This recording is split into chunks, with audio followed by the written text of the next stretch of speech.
Hi అండి. ఈరోజు నేను మీతో ఒక విషయం షేర్ చేయబోతున్నాను. అదేంటంటే బంజారా కమ్యూనిటీ వాళ్ళు చేసుకునే తీజ్ పండుగ గురించి అండి. ఈ పండుగ గురించి చాలామందికి తెలియదు కదా, కొంతమందికి తెలిసి ఉంటుంది, అందుకనే చెప్తున్నానండి. ఈ పండుగ వచ్చేసి 9 రోజులు జరుపుకుంటారండి. అందులోనూ ముఖ్యంగా ఆడవాళ్ళు చేస్తారు. అందులోనూ మరీ ముఖ్యంగా పెళ్లి కాని అమ్మాయిలకే ప్రత్యేకమండి ఇది. మొదటి రోజు అంటే గోధుమల్ని నానబెట్టడం. ఆ రోజు ఏం చేస్తారంటే మంచి రోజు చూసుకొని శుక్రవారం అలాగా చూసుకొని ఒక చిన్నవైన పెద్దవైన 5 బిందెల్ని రెడీ చేసుకొని వాటికి గంధము పసుపు రాసుకుంటారండి. తర్వాత చుట్టూ ఇలా కుంకుమ బొట్లు పెట్టుకొని రెడీ చేసి పెట్టుకుంటారు.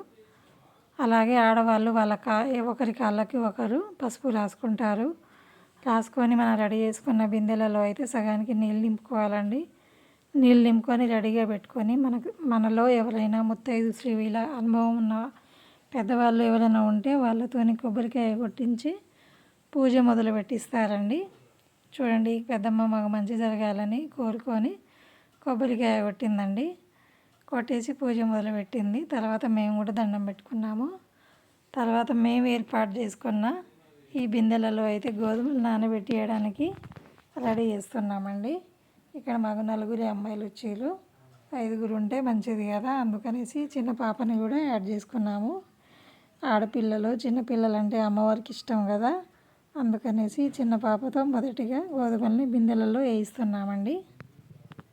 చూడండి, ఈ పాప మొదట వేస్తుంది. ఈ పాప వేసిన తర్వాత మిగతా అమ్మాయిలందరూ 3 సార్లు దోశలతో గోధుమల్ని 5 బిందెలలో వేయాలండి. తర్వాత శనగల్ని కూడా నానబెట్టాము మేము. శనగలు కూడా అందులో కలిపి వేస్తారన్నమాట 5 బిందెలలో. అలాగే 5 అమ్మాయిలతో 3 సార్లు శనగలు కూడా వేయిస్తారు.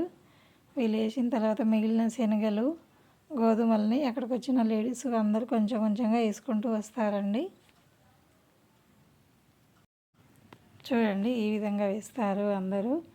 ఈ పండగ ప్రకృతికి చేసే పండగ కాబట్టి గోధుమలు మనం బుట్టలలో వేసిన తర్వాత పచ్చగా ఇలా మొలకలు వచ్చి గ్రీనరీ ఎక్కువ ఉంటుంది, పచ్చదనమే ఎక్కువ ఉంటుంది కదండి. అందుకే ఇది ప్రకృతికి సంబంధించిన పండుగలాగా ఈ పండుగలో పార్వతీమాతని ప్రకృతి మాతగా భావించి ఈ పూజ చేస్తారండి. చూడండి, ఇక్కడ అందరు వేస్తున్నారు కదా, వాళ్ళు అయిపోయాక మిగతా లేడీస్ కూడా కొంచెం కొంచెం వేసుకుంటూ వస్తారు.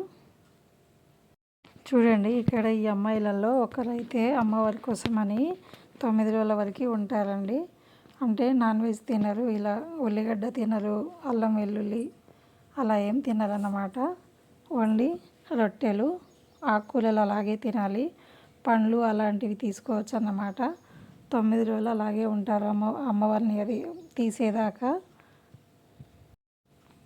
చూడండి, ఇక్కడ మనం రెడీ చేసుకున్న బిందెల్ని అయితే గోధుమలు నానబెట్టడం అయిపోయింది కదండి. ఇప్పుడు అమ్మాయిలను ఎత్తించి ఇంట్లో ఒక పక్కకి మూలలో పెట్టిస్తామండి. అక్కడ ఎవరు వెళ్ళొద్దు, ఎవరు వెళ్ళని ప్లేస్లో అయితే పెట్టిస్తారు. అక్కడ ముట్టుకోవద్దంటే పీరియడ్స్ అలా ఆ టైంలో వెళ్ళొద్దండి. అలా వెళ్తే మొలకలు రావు, అమ్మవారికి కోపం వస్తుందని నమ్ముతారు.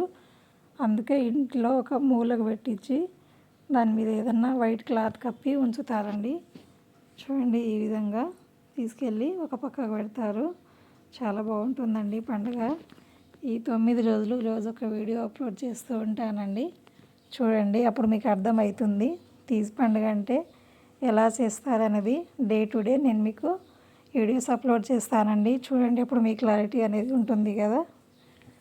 చూడండి, ఈ విధంగా ఇలా పెడతారన్నట్టు. ఎంతేనండి. వీడియో నచ్చితే లైక్ చేయండి, సబ్స్క్రైబ్ చేయండి. Thanks for watching.